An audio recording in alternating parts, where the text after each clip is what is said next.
Just get started. First of all, welcome everyone to the Source of Income Ad Hoc Advisory Committee. Awesome job getting to this point. Let's go ahead and do a quick roll call. And if you will refer to your roll call sheet, we'll go with our roll call.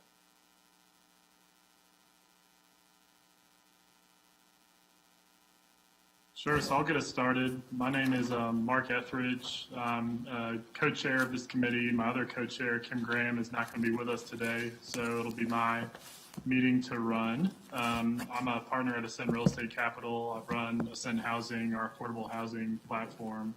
And I'll ask any of the other committee members who are on with us right now to introduce themselves, starting with Dr. Moore-Hand. Good morning, Stephanie Moore-Hand. I with the United Methodist Church in the Metro District, and just delighted to be here with you today. Wonderful.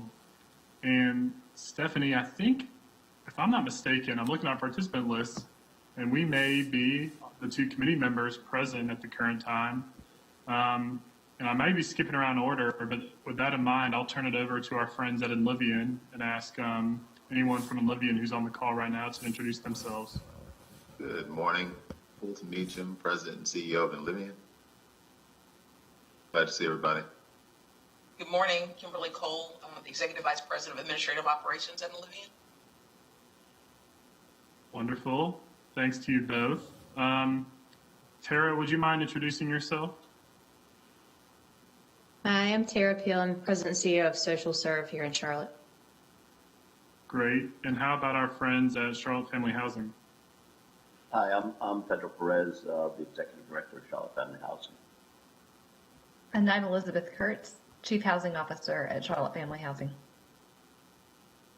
Wonderful. Welcome, everyone. Pam, would you start us off with any staff from the City of Charlotte? Absolutely. So I'm Pam Weidman. I'm Director of the City's Housing and Neighborhood Services Department, and I have several colleagues who are with me today. So if you guys would just introduce yourselves. Good morning. This is Sean Heath from the City Manager's Office.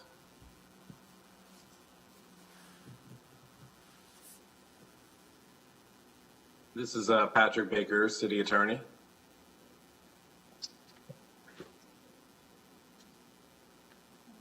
And I think that rounds us out, Mark, all of your city colleagues. Okay. Well, thank you for being with us. So we've got an exciting meeting planned today. Appreciate everyone being with us. What we're going to start with for the first half an hour or so is a couple reports from two local rental subsidy providers, Social Serve and Charlotte Family Housing, to speak about some of the successes and some of the challenges they face, both historically and in current times, on placing families with rental subsidies or vouchers into housing.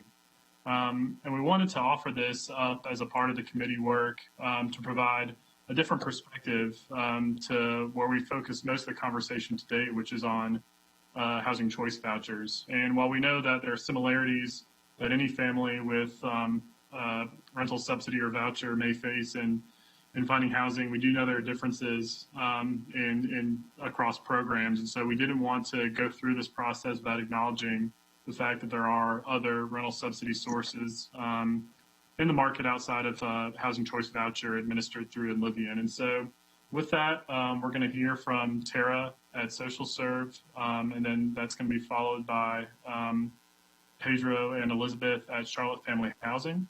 They're going to give a brief presentation, and then we'll can have a little bit of time for Q&A. After that, we're going to go to our committee report outs, which I'm going to lead us through, but would invite Stephanie and also our friends at Enlivian who've been a part of those calls to please offer input and help shape that conversation as we report out. That'll be a nice segue into discussing next steps and outlining some of the goals we want to accomplish between now and our September meeting, and then we'll adjourn. And Jason's given me a goal of us adjourning at 11:25, so I'm going to do my best to hold us to that.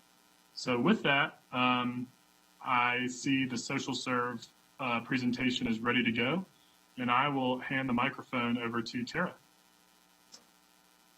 Thank you, Mark. And just to clarify, do you want me to go ahead and go through both the subsidy administration and the online housing database piece, or pause at the end of the subsidy administration to give it over to Charlotte Family Housing? It's a good point, and it sounds like I messed up the order. And because you have the rental database to talk about afterwards, why don't I flip the script, go back to what we were supposed to do, and put Charlotte Family Housing in the lead position. And so with that, if we could get the Charlotte Family Housing presentation up, I will turn it over to Pedro and Elizabeth to lead us through that. Thank you. Thank you, Mark. This is Pedro Perez again. Could you go to the next slide, please? We are thankful to the committee for your efforts and thoughts, thoughtful consideration for the issues of systemic inequity that some of our communities are facing every single day. We're pleased and honored for the opportunity today to talk about this important issue of source income discrimination. And we are hoping to share some of the ways that Charlotte Family Housing locates housing for our families and helps to ensure that our families and the property managers build a good relationship and forge a successful rental experience. Our mission is to empower working families experiencing homelessness to achieve lifelong self-sufficiency through shelter, housing, supportive services, and advocacy. Our outcomes for the fiscal year that just ended June 30th includes these figures based upon a client contact rate of 93%. Since in this fiscal year, we served 239 families, including 484 children. And between the start of this organization in 2012 and today, we've served 1,270 families and 2,781 children. 74% of our families exiting our program exit with their having maintained or increased their income. 95% of our families exit our program into unsubsidized housing, and 100% of our families surveyed have maintained housing for at least 2 years after completing our program. And again, this is based upon a 93% response rate from the families. And so, we are very happy and glad that we're able to do this work. And there are families that we have that have moved into home ownership from homelessness. And just under about 15% of our program alumni report that they are either in the process of buying a home or have already purchased a home of their own 2 years after leaving our program. Elizabeth, will you please continue? Thanks, Pedro. Can you please advance to slide 5?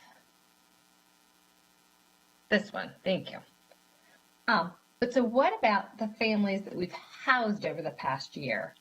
For our fiscal year 2021, 79 families started a housing search with CFH.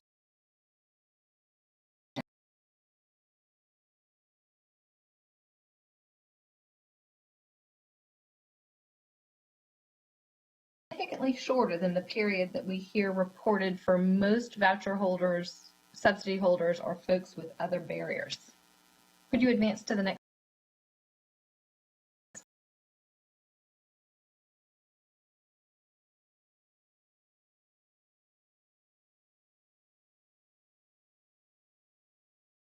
Manager through the application, inspection, and move-in to ensure that the process goes quickly and smoothly. We continually search for you.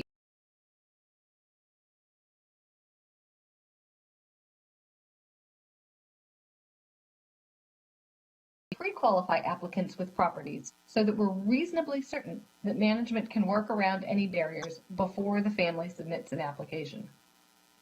An important selling point is the benefit of having a resident with supportive services. And of course, we highlight the program outcomes. By the time a family graduates from CFH, property management knows them well and has confidence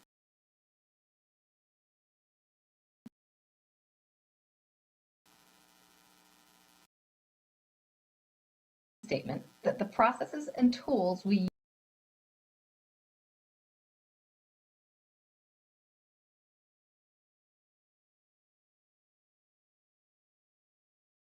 only a handful of times. So it's an unfamiliar and daunting task, even under the best of circumstances. Likewise, especially in a market as tight as this one, property management isn't really driven to consider applicants who don't fit their typical underwriting criteria or whose move-in might take longer than usual. Asking an applicant to sell the benefits of an unfamiliar program with lots of additional complexities is a recipe for failure. Having an advocate to manage the process benefits the renter and allows owners and managers to participate without having to learn as they go. Pedro? Yes. Next slide, please. So from our conversation with property management partners, we have gotten feedback that renters with supportive services whose subsidies adjusted in times of furlough or layoffs and who's had connectivity with additional resources maintain a more stable opportunity than those who did not. Management did not need to wait for months for emergency assistance or to apply on their own.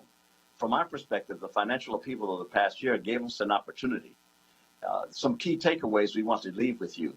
Meet people where they are, provide plenty of support, understand and be able to articulate clearly how subsidy and or supportive services can benefit property management, address both real and perceived barriers, create and maintain relationships, and the customer experience really matters.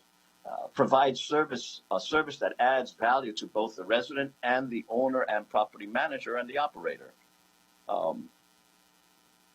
And one of the things that I have to tell you is that the eviction moratorium has been a blessing in many ways to our fellow citizens, yet it has had some unintended consequences.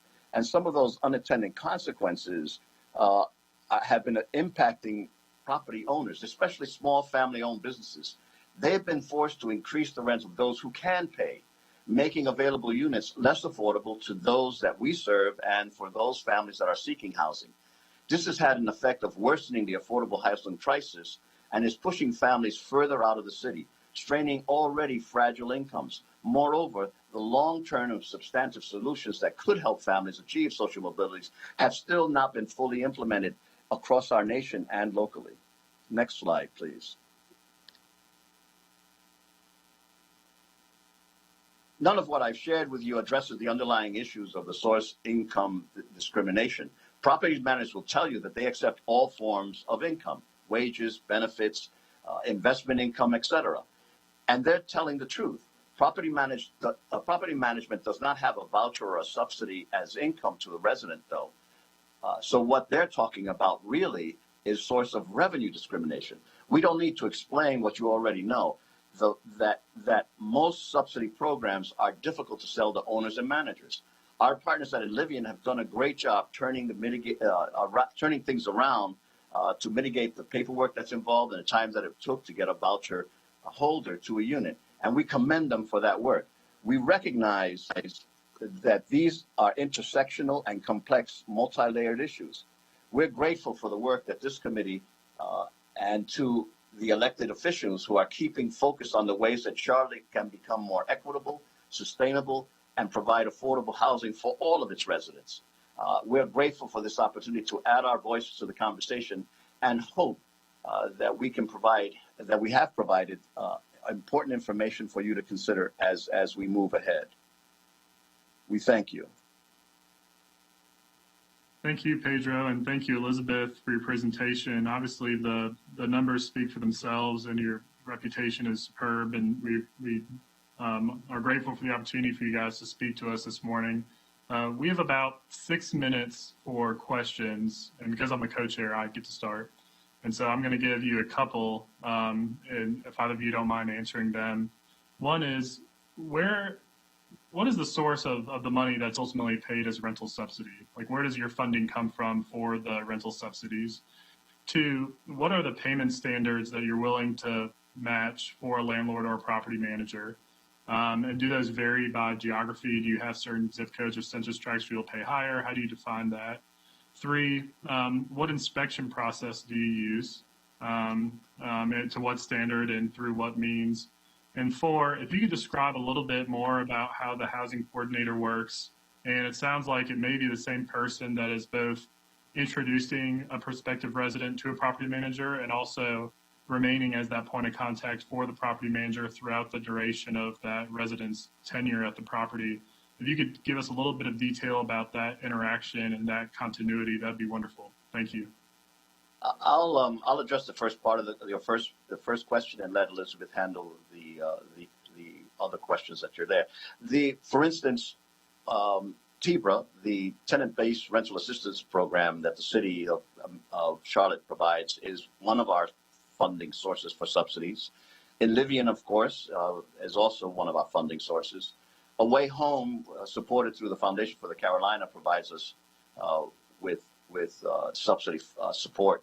And then there are some families that don't need subsidy. So those are generally the 4 areas in which we get subsidy support. And we also get significant support for some of the related and interrelated expenses that family has from a variety of sources across the city, from individuals, corporations, foundations, and faith-based entities. And so we're grateful for that. Elizabeth, if you would go on and provide some details on the other part of the questions that he asked. Thank you. Yes, happy to. Thank you so much. So in terms of the payment standards, we are bound by the payment standards offered by our partners. So with Enlivian, theirs adjusts by opportunity area and census tract. So there is a little bit of flexibility there. TBRA ultimately tracks back to HUD home funds, and it goes by geographic area. So there's no flexibility whatsoever. And that's actually our lowest payment standard of the 3. Away Home is the most flexible and really does like for us to prioritize placing families in higher opportunity areas. So those families, we kind of try and concentrate on sort of the edges of the wedge. But with that said, we're always looking, number one, to remember that every dollar we spend on one family is a dollar that we don't have to spend on another family coming in. And then the second piece is long-term affordability for our families going forward. Roughly half of our families qualify to renew the lease on the unit where they are when they move in, and we want to try and get that delta between what they can pay at intake and what they can pay at graduation to be as small as possible. Inspection was your next question. We use an HQS inspection for our Enlivian vouchers. How the Enlivian inspectors do those as part of the normal lease-up process. For our other two subsidy funds, we have individually contracted HQS inspectors who do them for us. And Mark, you hit pretty much squarely on the head the role of the housing coordinator. It's really just to address it. Anything housing related comes through our team. And sometimes with the partnership between the social worker and the housing coordinator, we'll play a little bit of a good cop, bad cop role. By way of example, now this was kind of back in the days when we did actual in-person home visits, but if the social worker is there doing a home visit and happens to see a bag of cat food on top of the kitchen cabinet and knows that there's not a pet supposed to be there, she'll probably come back to the housing coordinator and say, you need to address the cat. We can then go right at it from a lease compliance issue. And then the social worker can come back in and address it of, okay, what are the family's needs? Where did the cat come from? What can we do with the cat? And we maintain the therapeutic relationship between the client and the social worker. If I could just add a little bit nuance to Elizabeth's question on that point. In order for Stephen Covey points out that change happens at the speed of trust. And we're working in a trauma-informed setting, and we want to help these families get past their trauma. And our clinical social workers have to develop a sense of trust with these families in order to address these very painful issues that these families are going through. So we don't want them to not trust the social worker. And so, as Elizabeth points out, the good cop, bad cop is a way of us holding the families accountable while at the same time ensuring that that trusted relationship of therapy is maintained. Thank you. Dr. Morehand, I'll give it over to you for any questions that you have.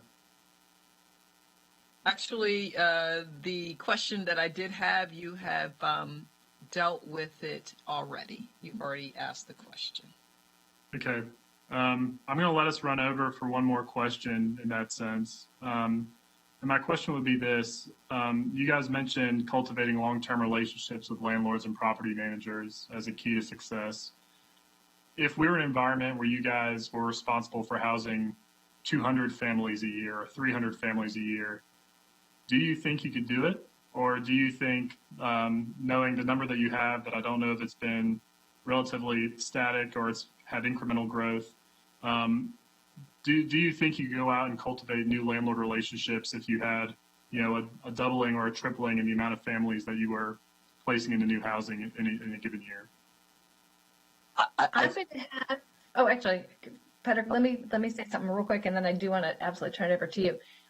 For us, the placement is one of the easier pieces. The key would be having funding to support those families in the robust way that we do it. Just giving more subsidy dollars would not get the job done, because really the key to our success is the deep wraparound services that we provide to our families. So it would take funding for social workers to support 200 or 300 families. And now I'll turn it back over to Pedro. Yeah, that's part of what I was going to say, is that the success of our program is based upon the ability of the social worker and the client to develop a trusted relationship of therapy so that they can heal. And in order for us to be able to do that, we have to have the operational capacity to do that. The other part of that question, frankly, is, as I mentioned, the unintended consequence of the eviction moratorium has made rental costs even higher in this city, has created forced displacement. And so the issue about being able to place more families is deeply connected to the capacity or the amount of affordable housing that exists within our city. So we cannot separate the two. These are intersectional issues that we're facing, between poverty and homelessness and the lack of affordable housing. They're all intertwined. Thank you. Dr. Morehand, you have an additional question. Yes. What data system or tracking system do you all use? Well, we enter information into HMIS. We have Razor's Edge, Salesforce, and we have a data manager that manages all of that data, and that's how we're able to, one, collect the data to be able to report the outcomes. Thank you. So before we turn it over to Social Serve, I want to acknowledge that Fred Warren has joined the meeting after some technical difficulties. So Fred, I apologize for those, and if you wouldn't mind just speaking up and introducing yourself before we move on, I'd welcome you to do so. Hey, my name is Fred Warren Realty, and I'm always having trouble with this computer. But I'm glad I was able to join. Thank you. You're not alone, Fred. You're not alone. Great. Well, with that, I'm going to turn it over to Tara with Social Serve. Mark, could I ask one question? I apologize. Yeah, sure thing, Fulton. One, I just want to thank Pedro for what they do every single day. It's great to be a partner with you. One of the things we're talking about when we do a source of income discrimination also is kind of the location where families are able to live, and trying to get more families in the higher opportunity areas. Do you have any data on families that you're able to place, let's say, in higher opportunity areas within throughout the city and with your program? We do have some data on that. I'll let Elizabeth talk specifically to that. But the reason we're able to do that is with our tremendous partnership with the Lotus campaign, which provides an incentive to those market-priced property managers to allow some of our families to move into that area. Elizabeth? Fulton, quick follow-up question. Did you mean data on outcomes or data on how Just our placement. families are looking? I'll just define it as placement right now. We, at any given time, I've got families in roughly 20 different zip codes. I don't have that pulled up in front of me, but I can send the report over to you guys as a follow-up. That'd be great. Thank you for everything you do. Thank you for your partnership. Thank you. We literally could not do what we do without your partnership. We are so incredibly grateful. All right, well, with that, Tara, the floor is yours, and if we can pull up the presentation for the Social Serve portion, that'd be great. All right, good morning again. I'm Tara Peale. I'm President and CEO of Social Serve. I've been here a little over 5 years. You can go ahead and advance to the next slide, please. Social Serve was founded in Charlotte in 1999, so we have, as of today, we have about 47 staff members. All but 2 of them are actually in the Charlotte area. So our mission is to connect people to housing, and we provide supportive second chance employment. When we hire, we do hire several times a year. We usually hire in groups so that we can do pretty intensive training of our staff, our new staff. They don't really have to have any experience. But when we do those classes, we start by recruiting from Center for Community Transition, as well as programs like the Steps to Independence program that the county runs, to make sure that at least part of our new hires are folks who themselves have experienced barriers to housing or employment. And then we train them to help other people who are experiencing barriers.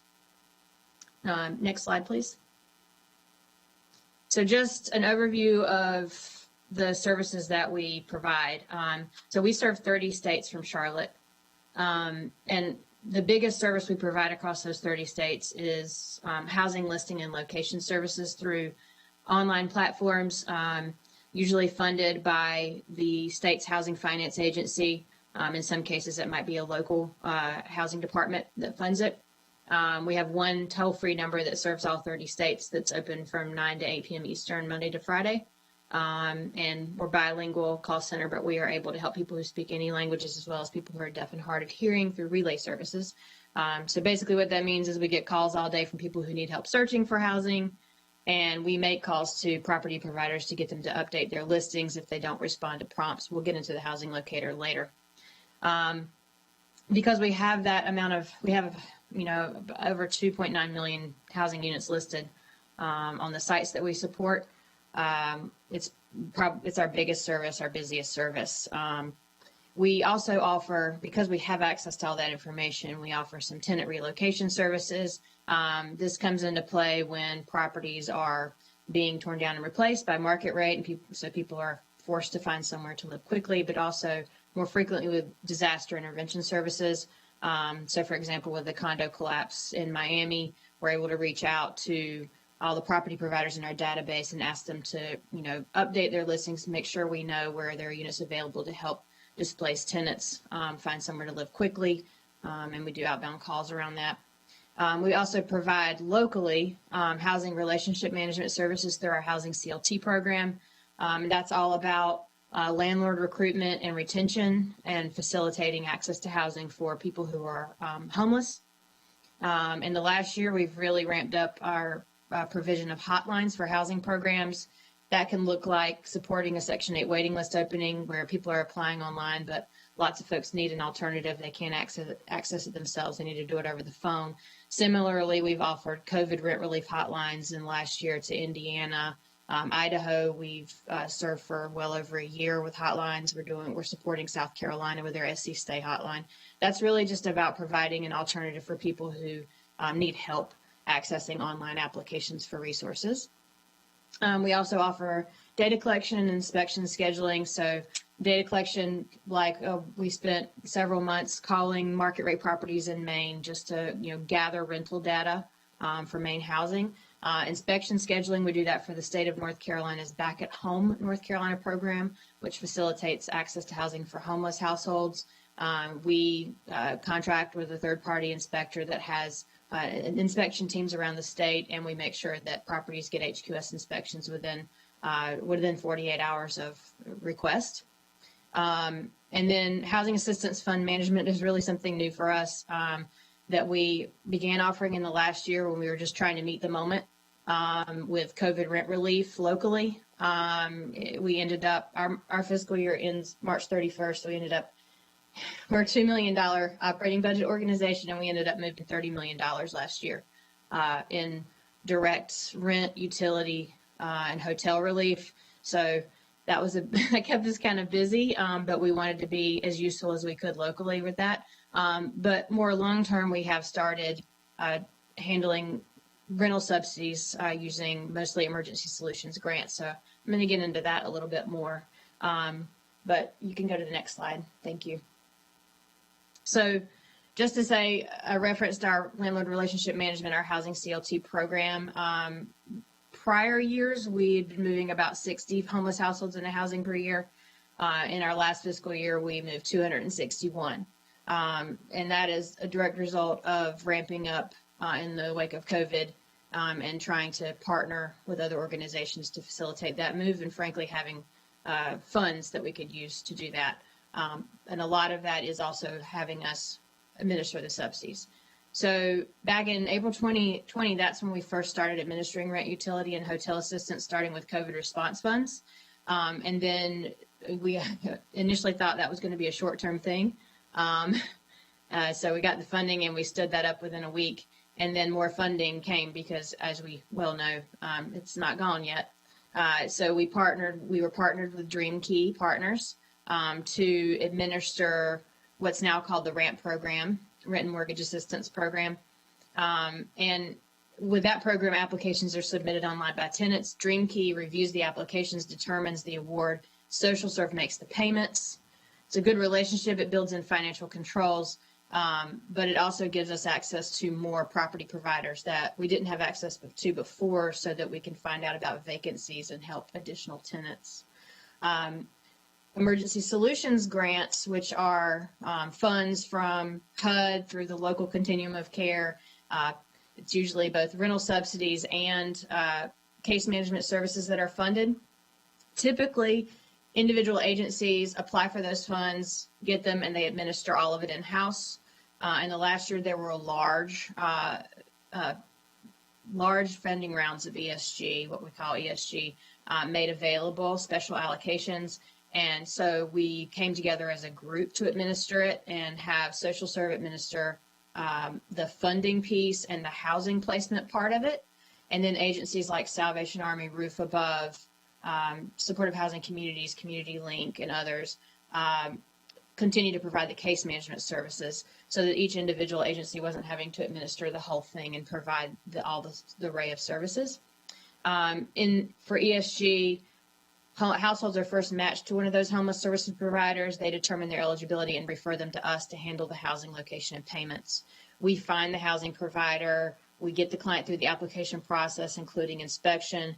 We pay any upfront housing costs. We also go back and try to take care of any arrears that might be keeping a person out of housing.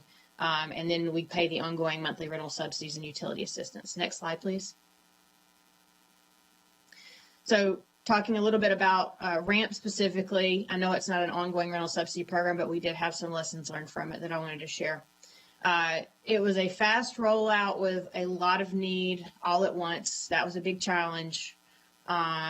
It was at first a challenge to collect all the required documentation, which, as we've gone along, the requirements for that have changed depending on the source and now depending on prioritization in the process.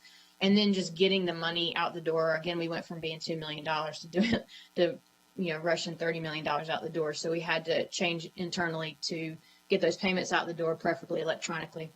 The success of that program was doing it in partnership with DreamKey. And I mentioned that adds process controls. It's good to have, we handle the payment, we focus on that so we can become experts in quick payments, while they were already, doing housing counseling, so they were more adept at actually reviewing applications for eligibility. And then DreamKey invested in a Salesforce platform that was specialized for RAMP, and it is allowed to track application status so that tenants, whereas when we first started, they were calling all the time trying to figure out what the status of their rental assistance application was. We built in an online portal so that they could check it themselves. To kind of take the unknown out of it, knowing where they are in the process and what they might be missing in their application. With this program, the reason why property providers participate is there's very minimal requirements of them. It's not a program that requires inspections or anything like that. But I think part of the appeal is that the payments are made very quickly after an applicant is approved. There's $18 million distributed over $6,000 in just RAMP, which was previously called ERAP in 2020. So far in 2021, we've distributed $25.5 million to over 4,500 households. We also managed some of the HOPE program funds last year. Next slide, please. With emergency solutions grants, that is a more complex program for us because we are locating housing and trying to recruit landlords to participate. The households that we've been assisting in our first year of ESG administration have some pretty complex barriers. They are considered risky by property providers. And, I'll just name some of these barriers. Multiple evictions. We've had some folks who have had charges for manufacturing meth. That's really a no-go for property providers. And then we have households who kind of split up and then get back together and split up and get back together. So there are some more navigation of the needs of the household and really having to work our landlord relationships to have them take a chance on that. The documentation is time consuming, but the success of it is that we've done this in collaboration. So led by United Way and the agencies I've named, primarily Roof Above, Salvation Army, Supportive Housing Communities, Community Link, and the relatives.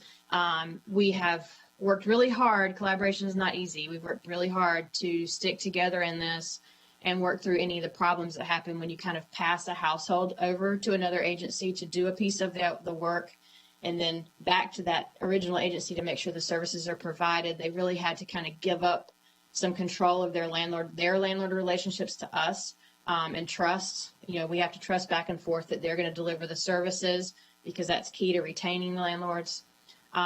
We've been fortunate to have access to funding sources that we can use to eliminate debt and use as incentives. So yes, we offer incentives. We can go up to 2 months rent for signing bonuses, and we do. We can do holding fees to make sure units aren't lost as we kind of get the application together, which is, sometimes you can't even find the applicant to complete the application. We can pay them with damages. for damages that the tenants we refer might cause.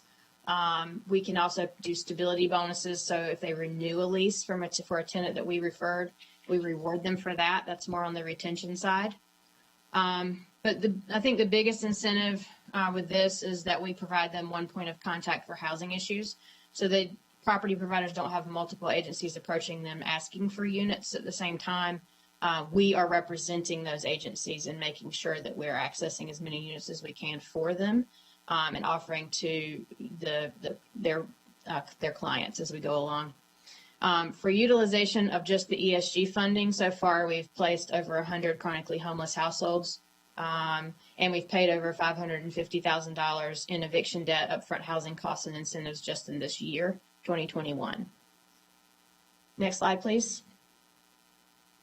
So I can pause there and answer questions just about the rental subsidy administration before I get into the housing database. That'd be great. Thank you, Tara. I'm going to start out with one question, and then I'll open up the floor to Stephanie or Fred or members of the Enlivian team. Tara, I think just to keep it high level, if there was one thing you had that would make the acceptance of household through ESG funds easier for you, what would it be? Would it be different payment standards to match market rents? Would it be more incentives for landlords, the retention bonus or the upfront bonus or the holding fees, or something else that you think would help kind of build landlord cultivation or kind of increase your acceptance rates for property providers to accept folks coming out of homelessness through ESG funds? One thing, so I'm going to give you two because I have to echo what Charlotte Family Housing said. Really key to this is the ongoing supportive services, because landlords know it's not just about getting the person into housing, it's about what they do once they're there, and do they have someone to call. So that wouldn't be for social serve, that would be making sure that our partners who are providing that case management services are able to do that, that they've given funding to have the capacity to do that, because that's all about the landlord retention.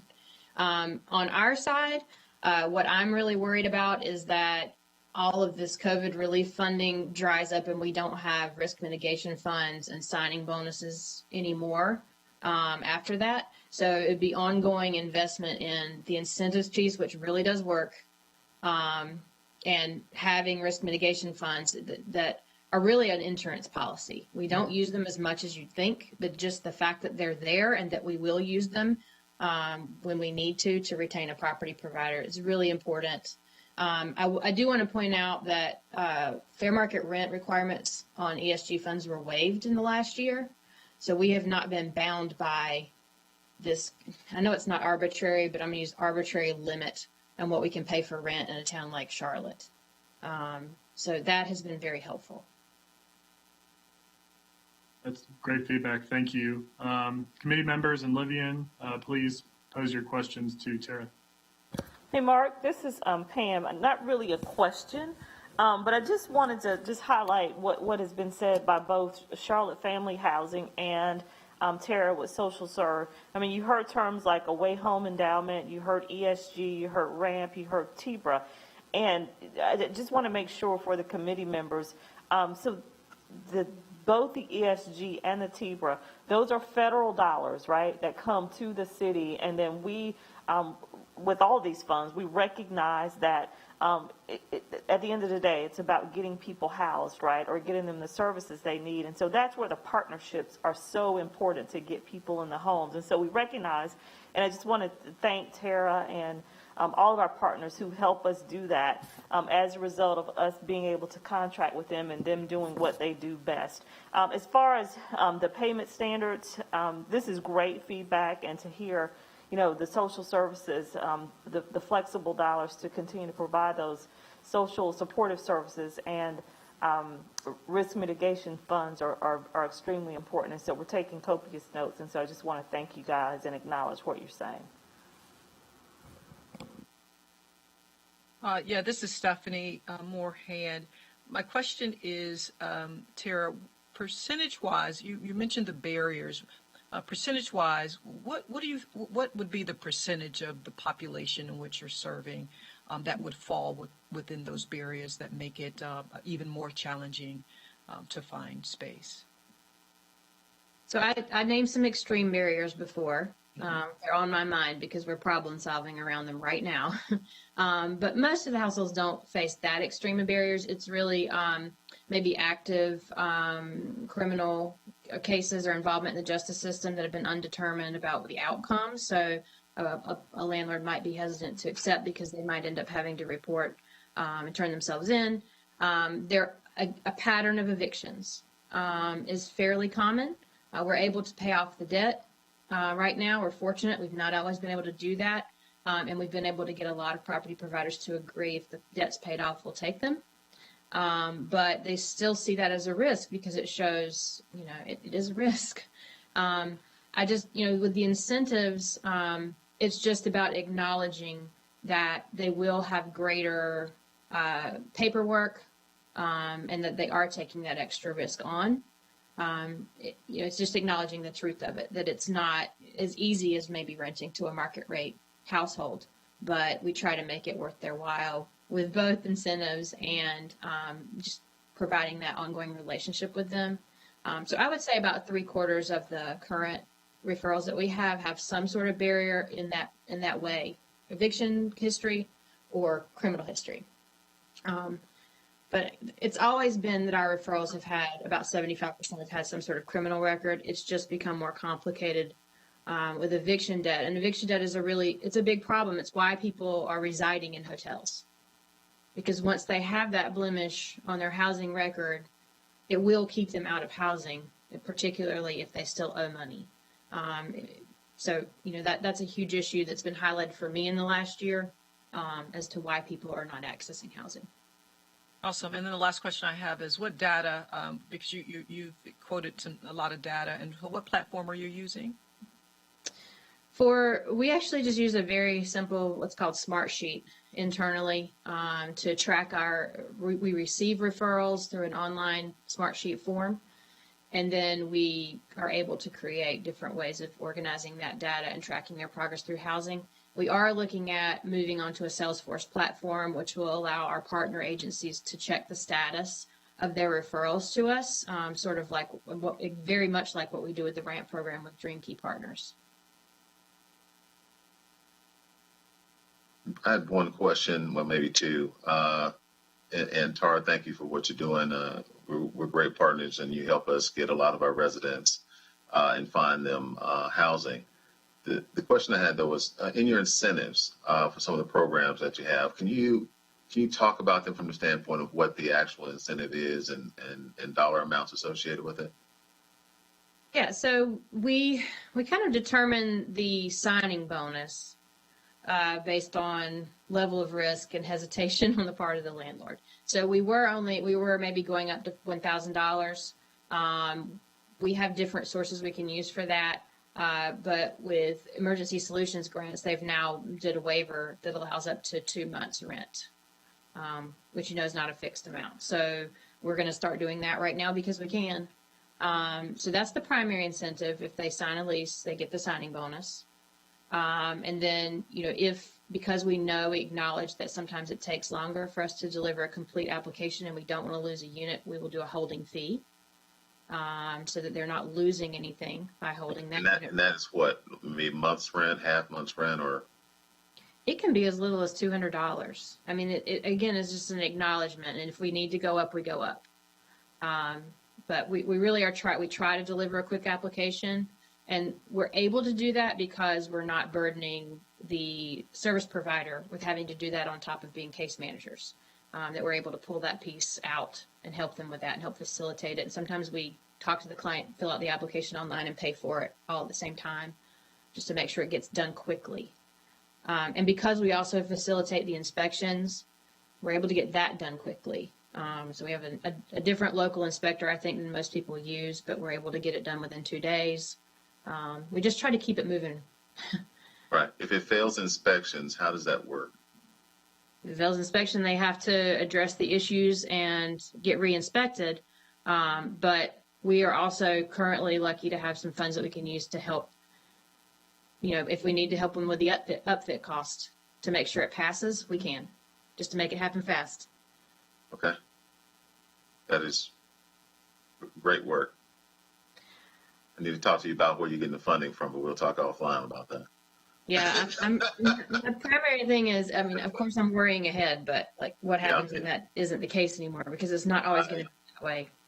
Trust me, we live in the same world. I get it. It's so effective.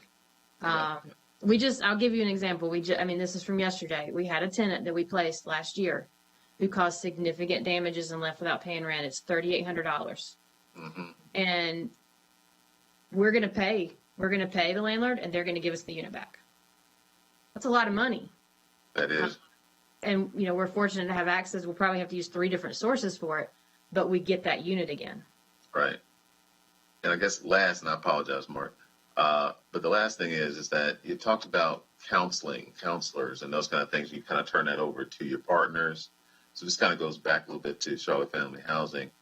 Just from a metric point of view, what is your, on your counselors, what is your counselor per participant ratio, if you would?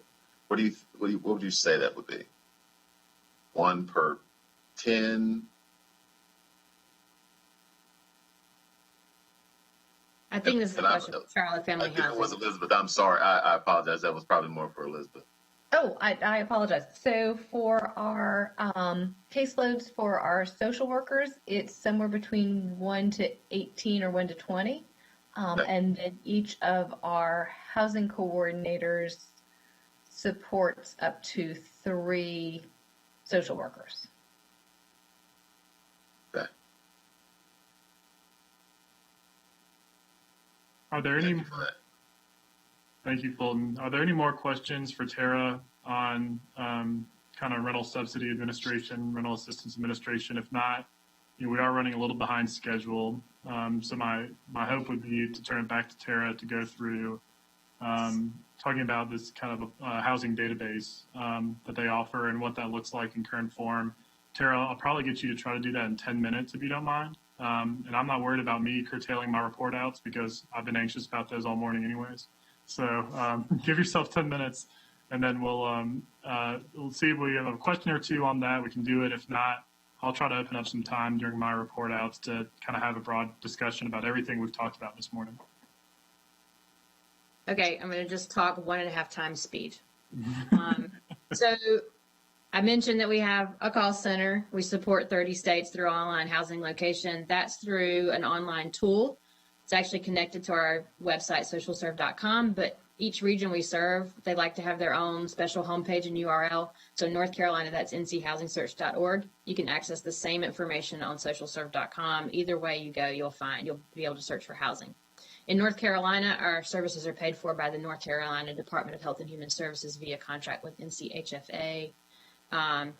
I was asked for some stats. So when I did the stats, we had 4,953 property providers listing housing in Mecklenburg County with us, over 30,000 units, but only 197 of them are actually marked as available in our system and available for the public to see.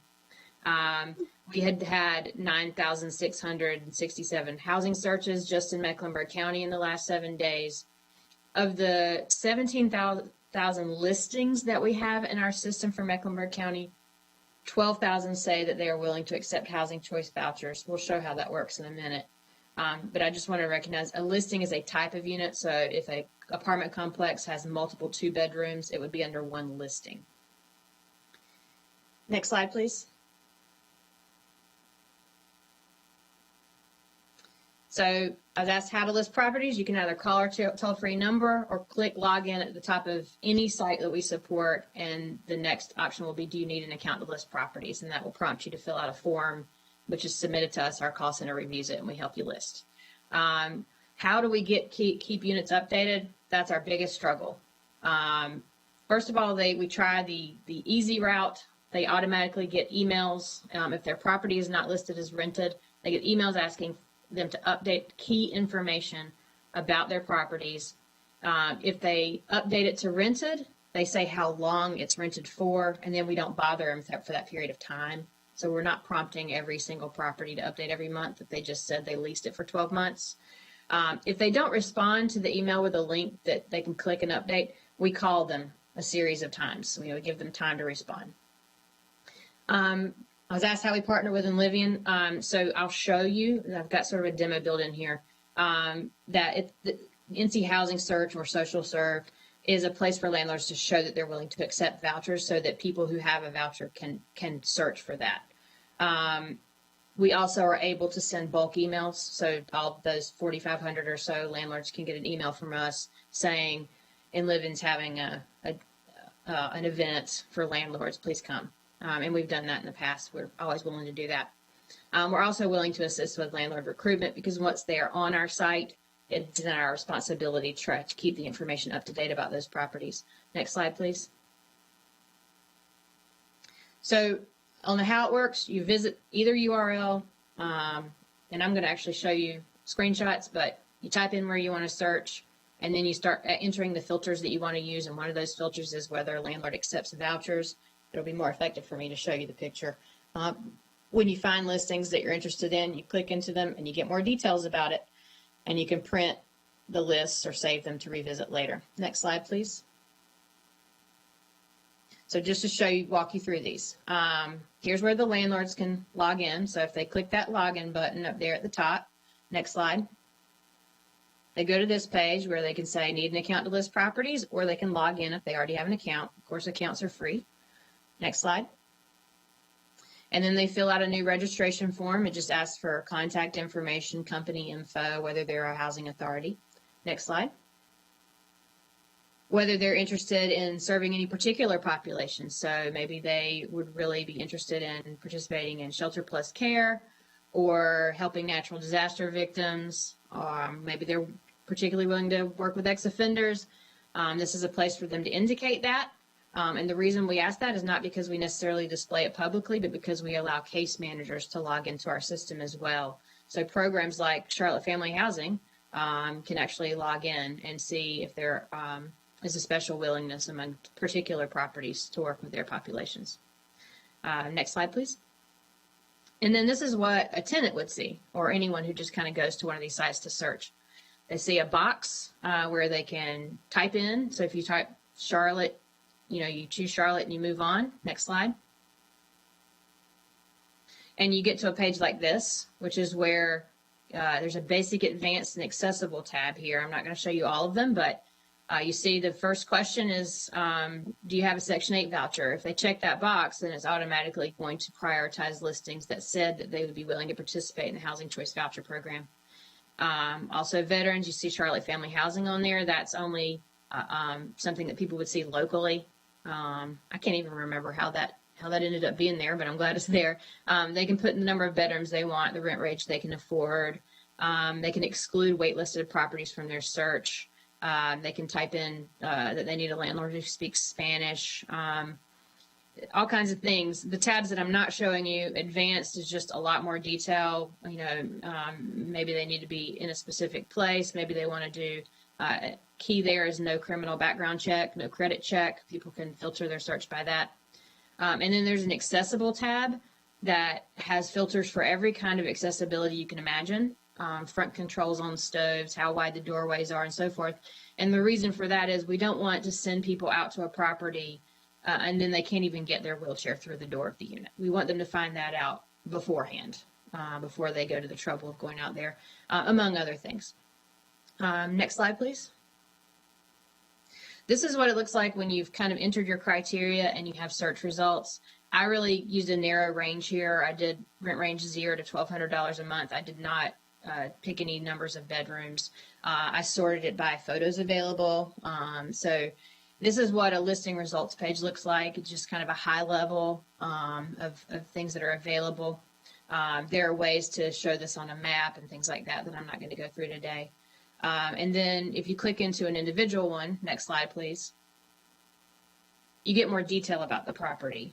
So how much is the deposit? When does it become available? How long is the lease? Utilities included. Features like what kind of appliances are there. Next slide, please. Of course, contact information. All these things that are they're optional for property providers to enter into their accounts for their listings, but some opt to enter it all in there, which is great. So you see information about the doorway width and entry options and nearby services, lead-based paint items. We have in Ohio a special program, a lead-based paint certification program. So we have kind of unique things that we can do for different regions here. Next slide, please. Oh, that's just contact information. So this is my contact information, our relatively new chief program officer's info, and the director of our housing CLT programs info. I hope was that 10 minutes? Did I do it? You did in 8 minutes, which is impressive. So thank you. That means I get a couple minutes to open it up for any questions on this rental database specifically. So Mark, it's Kim. I had a question. I'm having a little difficulty with my video. My question isn't necessarily about the database. It actually goes back to what Tara was sharing earlier. I was just interested. So can I have a minute? Yeah, that's fine. Thanks. So you were saying that under ESG they waived the FMRs, the payment standards. Given that level of latitude, has it helped move any of the families that you're assisting into areas of lower poverty? I have not mapped where we've been placing people. And as soon as that question was asked earlier, I made a note to myself that we're going to go ahead and map where we've been placing people. Kim, I'll follow up with you when we'll map the addresses of everybody we've placed in the last year and see if we have been able to place people. I know that we've been placing people in some higher rent units, but again, haven't mapped where they're located. I would say yes, it has helped, but they still have the barriers that they have. So you're then convincing, I guess, higher rent housing providers to accept people with barriers. So it's not that the challenge goes away, but everything helps.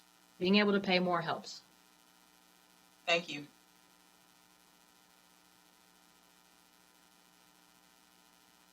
And the only thing I'll say is that, one, again, we appreciate the service. Our residents use it, I think, daily. Our landlords use it daily. We have a resource center for our families to be able to come here that may not have computer access sometimes, to be able to go online and look for units. But I think you saw the huge difference between the amount of individuals, let's say that the number of maybe households or housing providers that accept a voucher versus how many kind of are available, right? So how often do you think that's refreshed? Because I know that's probably the tough part is that they're being refreshed daily, but I know a lot of cases, by the time it's on the list, sometimes it may be gone within like 48 hours. Yeah, very frustrating. This is kind of one of the, I hate to say it this way, this is one of the most frustrating regions we serve because of the tightness of the housing market. And oftentimes our own internal housing CLT program does not work off our database lists because we find out units by asking property providers we talk to daily if they have any. And we don't stop at getting the list. So availability, absolutely an issue. It's hard to get property providers to market units that they know that they don't even have to market to get filled. So it's a challenge. I thought I put it on the slides, but I didn't. I mean, I know that we updated about 6,000 of the units in our database in the last 30 days out of 30,000, but a lot of them are rented. And so they don't get prompted to update. But again, bottom line, only 200 marked available. It's a testament to the difficulty of the housing market in Charlotte. No question. I got a question I've been wanting to ask for a while, and it goes back to that tenant that left with over $3,000 worth of damage to the property. Now, we're trying to help as many people as we can, as often as we can, as best we can. But when we have a tenant like that, what happens to that tenant? They left the unit. They have to have somewhere to go. They've left a very negative history in a short time. Right. Has to be a place where we stop. So, my question is, do you know what happened with that particular tenant? Well, this just happened. So this just came to my attention yesterday. So I don't know about that specific tenant, but I do know they came to us via last year's hotel triage effort. So the attempt to get people stable in hotels, but also help people move into their own housing. So we facilitated their move last year, and they were connected to, I will just, without naming names, I'll just say it wasn't one of our usual case management partners. Okay. All right. So I think case management was a little light. So I don't know how strong the support was, but we did not want the property provider to pay for that. Right. I would assume that tenant's going to either go into a shelter or a hotel, but may move in with family that didn't have family to move into before because they came from a hotel. So I guess what I'm kind of getting to is that where our assistance, at least our attempts to help, stop? Right. They're gonna, if they re-enter the homeless services system, the agencies that I've named, Roof Above, Salvation Army, they're going to try to help them again. Okay. All right. Start with case managers. They never give up on people. All right. That's the answer, I guess. They never give up on people. And maybe they should. But that's a whole other conversation, I guess. Right. Because if they are to be successful in their attempts to obtain and maintain housing, if it is to be, it's up to them. And I'm not sure that we need to put ourselves in a position of trying to correct every wrong. Well, I would agree that there's some personal responsibility there, but I would also say that there are children in the household, and any effort to give them a stable environment is worth it. That creates another situation too. But thank you.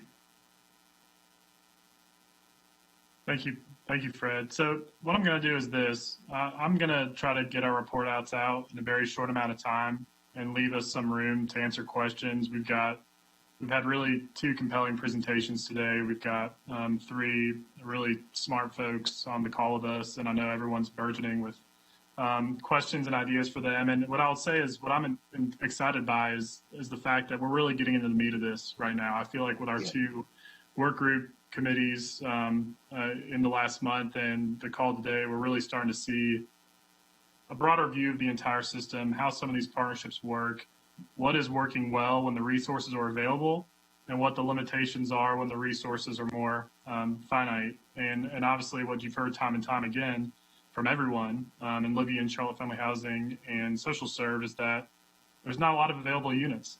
There's not a lot of opportunities. The opportunities for us to make incremental progress are going to be challenging, just given that it's not like landlords are sitting here with a lot of availability for us that's stagnant, that we can really spend a lot of time trying to cultivate. And, I own a property that averages 202 inbound calls per day at the leasing office. That's affordable. And that's the state of our market right now. And so I would say, yes, we have a big challenge, but we've heard some things today and some successes that I think are really interesting. And so let me go through this really quickly, and then in about 5 minutes, I'm just going to open it up. Any question to anyone who's a participant today is valid. So the education and communications team had a really robust discussion 2 or 3 weeks ago. We talked a little bit about the existing infrastructure and Libya and about getting housing provider feedback through their advisory committee. And we want to make sure that in the future we engage that committee to try to get us some of the feedback and some of the things that they think are useful in cultivating landlord relationships. We've talked about existing marketing efforts and trying to track the ROI of those marketing efforts to attract new landlords to accept housing choice, voucher, and similar programs.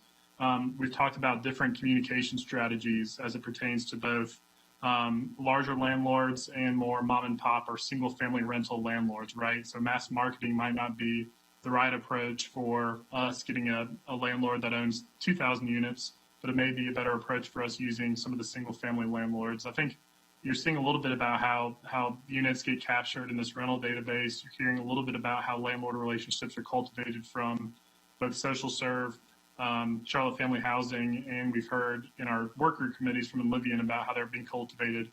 We need to piece that all together and think about how might we amplify things or do them differently. I think we've talked a lot about, we've heard a lot about transparency today. and a lot about not sugarcoating things. I think, as Tara mentioned, it is easier to rent to conventional market rate households. And so what we have to do is overcome that and address that, there are challenges to addressing folks, whether it be for their criminal or credit background, whether it be just the paperwork, whether it be the inspection process or what have you. And so if we have financial tools that we can match to make those things easier and acknowledge that, great. If we don't, we have to be sure that we communicate those in a transparent manner, that everyone feels like they know what they're getting into. We talked about the role of an ombudsman and also an ambassador program.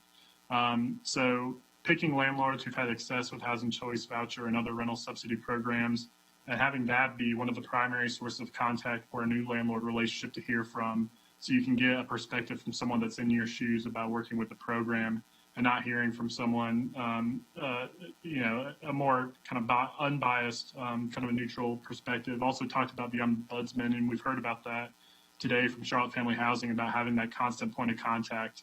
How do we make sure that that's robust as we cultivate these landlord relationships into the future? And so the real goal of that group in terms of next steps is really to flesh out these ideas and really start to put them in working form. I think ultimately what the status of the education and communications team is to really come down to some concrete ideas to explore and have those start to inform what is going to turn into recommendations and metrics of what we want to hand off to City Council in December. Now, as it pertains to data and research, we had that meeting yesterday, and I thought it was a wonderfully productive meeting in terms of starting to think about some of our guiding questions, the pieces of data it's going to take to answer those questions, and how do we start to align some of these data sets on top of each other so we can see where our opportunities are for landlord cultivation, right? And so by the time of the next meeting, we're going to start to have some beta of data that is going to tell us where on a map certain geographies are, where we feel like payment standards and market rents intersect, where we feel like areas of high opportunity, payment standards and market rents intersect, where we find out who our landlords are, especially in the multifamily institutional space. And we can start to use that data to really think about how do we take a rifle approach, not a shotgun approach, to cultivating landlord relationships and both educating and trust building about rental subsidies, the housing choice voucher program, and similar programs. And so that is something that we've delegated out. That data is going to start to be assimilated and compilated over the next 4 weeks, and we'll be excited to present that at the next meeting. And so with that, I think we've got our work cut out for us. I'll say that, we have a lot of information that's getting more robust and more filled out. And the goal of the next 4 months is really to start bringing it back into some really concrete ideas and principle, right? So I think we've spent the spring until now stretching out all the data and all the input that we can, and now it's time to start bringing it back in together. And so I look forward to both the work groups and this committee being able to do that in the next 4 months. And with that, like I said, we've got some wonderful resources, some wonderful ideas generated on this call this morning. So I'm going to open up the floor to anyone from and living the city, our committee members, to ask any question they want of Tara, Pedro, or Elizabeth. Hey, Mark. Yes. This is Willie Ratchford with the Charlotte Mecklenburg Community Relations Committee. And actually, the question that I would like to ask is for everyone on the call. As most of you are aware, the Community Relations Committee enforces both the city and the county's fair housing ordinances. And part of my reason for being associated with this group is that we've been asked to determine if there is a business case for City Council to consider adding source of income discrimination as a protected class to the city's fair housing ordinance. We've gotten a lot of great presentations and really great information, and in many instances we have referenced in our presentations and in our back and forth source of income discrimination. However, and maybe I've missed it, I don't know what, but I have not heard much that gives me some sense that there is, in fact, a business case to consider adding source of income to the fair housing ordinance. Am I missing something, or do you all have? And does anyone on the phone on the call have some sense of how widespread is this particular discrimination? Well, Willie, I'll try to answer your question in a couple ways.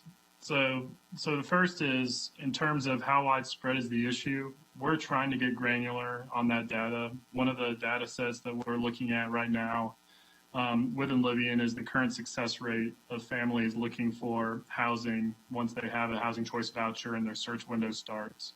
And so one thing that we'll end up setting as a metric or a goal is how to improve that success rate over time. So we try to get it as close to 100% as we can be. And by doing that indirectly, we're going to learn some of the magnitude of what our current issue is and how widespread our issues are in terms of getting folks housed. Now, the other piece of that equation, which is important, is also where are people getting housed? Because I think if you're talking about the opportunity cost of our community and not housing low and moderate income people, it's not only not housing them, it's also where are they getting housed? And are they getting housed in areas of opportunity or not? And so that's another thing that's going to be wrapped up both in the data that we have. You've heard 2 data requests today, both from Charlotte Family Housing and Social Serve. Where are families getting housed? We have that data from Enlivian, and we want to start to make incremental progress and thinking about how do we get more folks in the areas of high opportunity. And so I think in terms of quantifying the issue, that is certainly a mandate of especially the data and research group as it stands. In terms of stating the business case generally about why this is important, it's not just a case for altruism, but a case for business case. In my opinion, that has been an overarching implicit guidepost for the entire body of this work, right? And so if we thought this was just about philanthropy, I think we would frame this in different contexts. I think everything that we do in the work that we're discussing is coming from a place where we think this not only makes sense from a philanthropic perspective, but it also makes sense for the community at large from an economic perspective, because we know that the financial burden of a community to continue to have folks housed in low opportunity areas, to have folks experiencing homelessness, vulnerable to homelessness, to have children growing up in unstable environments is far greater than it is for us to partner and get those folks housed and into areas where they can enjoy upward mobility. And so I would say, to me, that's been an implicit piece of this entire thing. But if we need to figure out a way to quantify that and make that more visible, more overarching when it comes to the ultimate conclusion of this committee, I think it's a fair point to be raised. All right, thank you for that. And I'm convinced that that is one of the expectations of City Council, that we make that case and provide data which supports that. But thank you. That's a really great answer. Appreciate it. Thank you for the reminder. Yeah, Willie, thank you for putting that at the forefront. That actually should be a part of the language that's clear and move from it being kind of understood to actually being stated. So thank you. Mm-hmm. And Mark, this is Pam. I don't want to jump to the end, but just as a result, after hearing all of the presentations, I do look forward to the data that you guys will come back with on the success rate. I love that approach.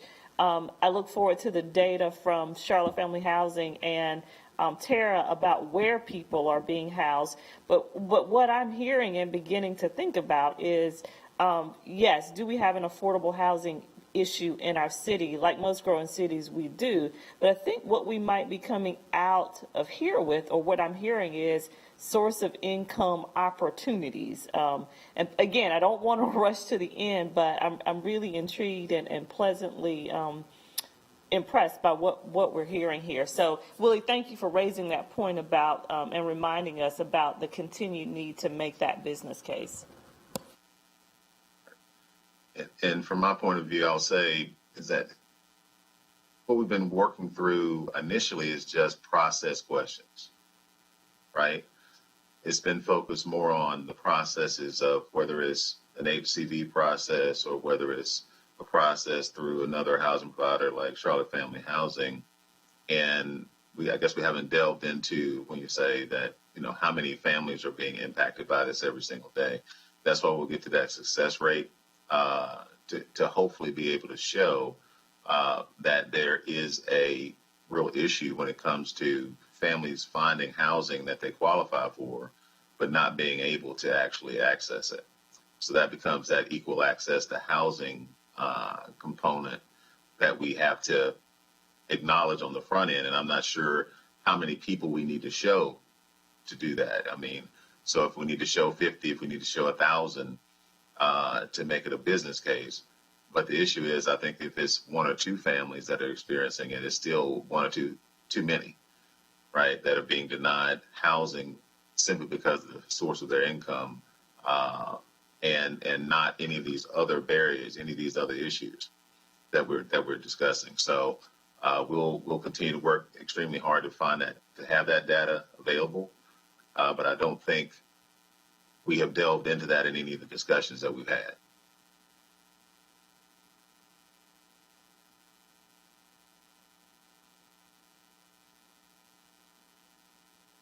Thank you all for your responses. This is really good stuff, and for me, this is really helpful. Thanks, Pam, Fulton, and the rest of you. Okay. I had one more. I'm sorry, Mark, did you have something? Go ahead. I know we talked a little bit in the data group about, policy from the standpoint, and the city has, I think, taken some truly heroic strides on trying to address source of income discrimination through some of the funding that it has and how it's treated when housing is involved. And I want to thank the city for that. I want to thank Pam for her hard work in making that happen. I was wondering if we might be able to get a little briefing on, I know we had a presentation yesterday on that. How does the new or the proposed source of income protections as it relates to city-funded projects, how does that actually work? So Fulton, thank you for raising that, and that's a great place. So what we presented to the great neighborhoods yesterday was, we are calling it rental subsidy and all city supported housing, right? And so what we know already is, from whenever a developer is funded through the Housing Trust Fund, they all are already required, as a result of the Housing Trust Fund, the state's funding, and even where there is no state funding, to accept housing choice vouchers and other rental subsidies that are out there. And so that is already happening. So for example, we have about 4,000 units in the pipeline that will be coming online over the next year or two, coupled with all of the trust fund developments that are already on the ground. So that's already happening there. It's spelled out in our what we call it, our request for proposal guidelines. In addition to that, what we're proposing, and this is already happening, we just want to codify it in any of our legal agreements, is when developers or housing providers are using community development block grant funds or home dollars, as you have heard, to either rehabilitate or to build new construction, whether it be single family or multifamily, that they too are accepting and are required to accept all forms of rental subsidy. What we're doing, going a little step further, is whenever there's a TIG, a tax increment grant involved, what we're proposing is, if there is an affordable housing component, that they will also be required to accept all forms of rental subsidy, including a housing choice voucher. So that is happening. So for example, when you think about new TIGs that we know that will be coming online that have an affordable housing component. So we've been talking a lot about areas of high opportunity, right? And so we know, for example, River District, right? That is a new planned community that will be coming online. They have an affordable housing component. They will be accepting housing choice vouchers and other forms of rental subsidy. If you think about Ballantyne, there was a TIG associated with that, both areas of high opportunity. They have an affordable component. They will be accepting housing choice vouchers. So again, we're adding it to our TIG language, codifying it there. And then the question was asked, could we require it through our rezoning process? And so our city attorney, who's on the line, we consulted with their office. The answer was no, we cannot require it in exchange for rezoning. But what we are doing currently is that we have a voluntary program where since that program has been implemented, we've realized about 900 affordable units. And on the front end, we're negotiating with those developers to accept housing choice vouchers. The other thing that will come out of it is at the beginning of the negotiations, I'll go back to the TIG, that the city council can negotiate, or the staff, and they're doing that, economic development staff, negotiate affordable units and the acceptance of housing choice vouchers. So we're trying to attack this on all ends. We know it's happening through our housing dollars, but we're trying to build it into our ED components. And like I said, we have a voluntary program through rezoning. So what we're hopeful for and we're working toward is just strengthening and sharpening our toolbox, and coupled with what we're already doing. So I know that was really fast, but so we heard that through the committee yesterday. The committee voted to move that on to city council for additional discussion and debate. Okay. One, again, speaking on behalf of one of the members of the All Income Counts group, I mean, I think it's just phenomenal where we are and the steps that you've taken to kind of get us there to where we are right now. This actually going to city council. I would just ask the question of when we're terming affordable housing, because and sometimes it can be a term of art, right? Does that mean that the city has to have an affordable housing component in the TIG, or does it just simply mean that there's housing related in the TIG? Because housing choice vouchers and Social Security payments and financial aid, all those individuals can actually afford and live in market rate housing, right? So it doesn't have to be per se, when we start terming things affordable housing, it doesn't have to be affordable housing for the family to actually live there. That's some of the thoughts that we're having in this meeting, is that we're trying to place people in housing that's affordable to them. It doesn't mean that they only have access to affordable housing. And so in the application, I just wanted to ask the question of, let's say if there was a TIG and it had a housing component to it, but the housing component was market rate, right? It was 100% market rate housing. Because the thought is that the protections would be attached to the TIG, irrespective of the typology of the housing.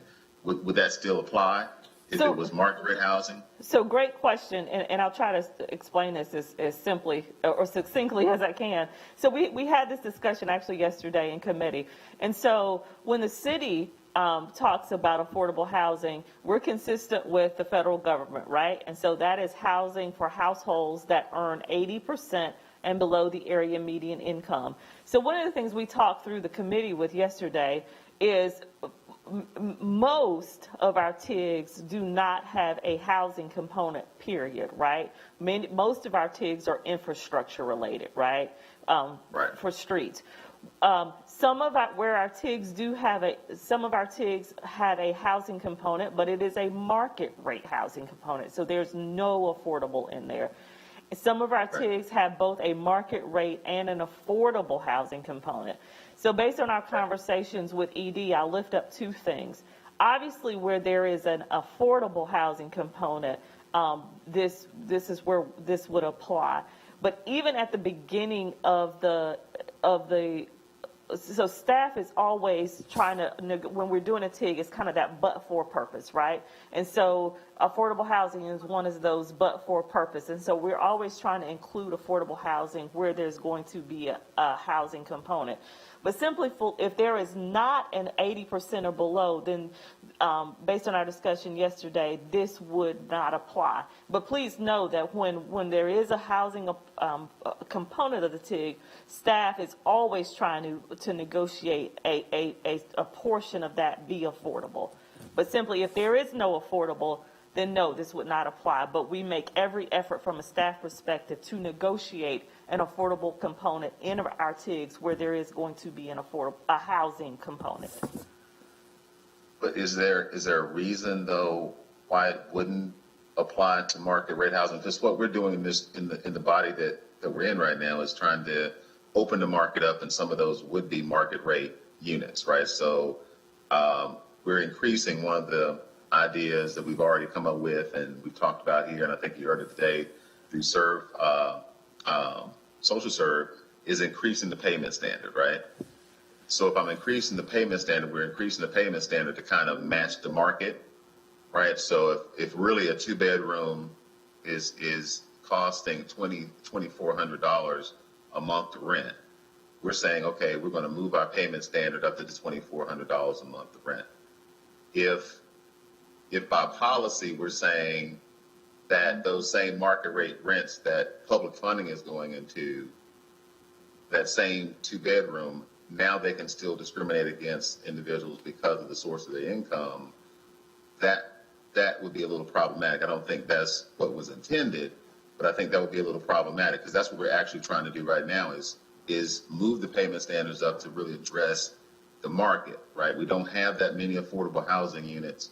There are more market rate units out here that probably have some level of vacancy, but the issue is the funding to make that rent work is an issue, and we're trying to move our rents up to get to that market rate. So the thought is we shouldn't basically leave those out of the grouping because that is actually what we're trying to get to.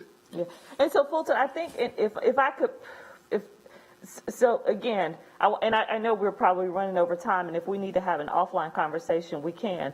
The points are, I think the important points are, we're trying to, where there's a TIF and there's a housing component, we're always trying to include an affordable housing component in that development, right?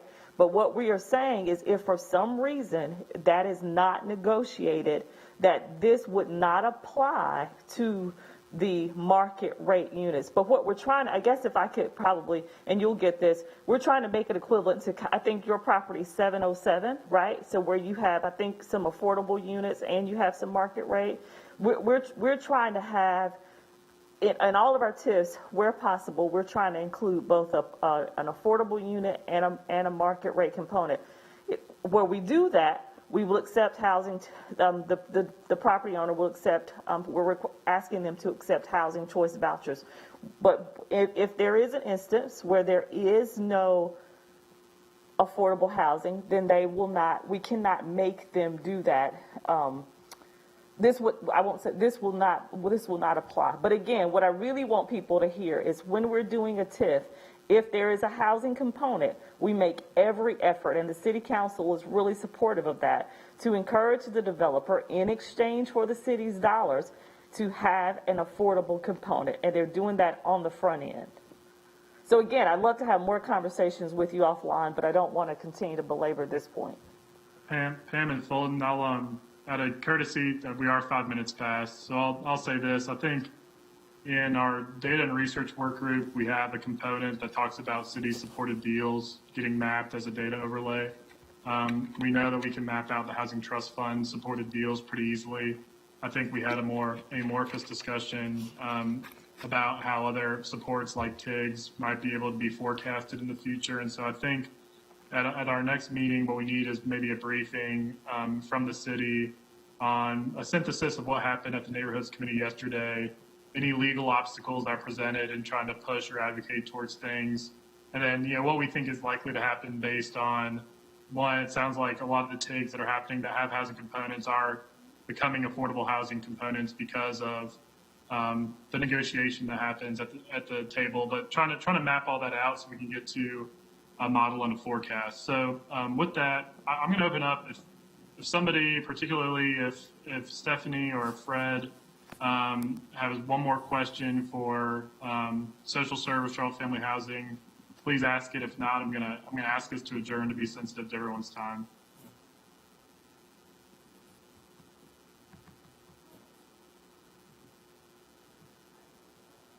I don't have anything, Mark. Thank you, Fred. I'm good, thank you. Okay, well, and the lawnmower outside my office is a good cue for me to ask us to adjourn. I appreciate everyone's time. Like I said, I couldn't be more encouraged by I feel like the real substance of a lot of this that we've that we started to reach over the last 3 weeks. And I hope, while daunting as it can be to grapple with all the different components of this, I think it's a good marching order for us to start organizing all the information we're collecting and all these ideas and start to crystallize them into some concepts that we think are actionable for council, knowing that our role really is to solve, frankly, a couple things. Is to Fulton's point, is to make sure that there's not one family, there's 0 families that are discriminated against housing, that cannot find housing, that have access to a voucher or rental subsidy, and 2, that we make, real, meaningful progress in getting more and more of those families into areas of high opportunity. And so with that, I'll ask us to adjourn. I appreciate everyone's time. We'll look forward to reconvening in September. Thank you. Thank you. Thanks, everybody. Thanks, everybody. Mark. Have a great day.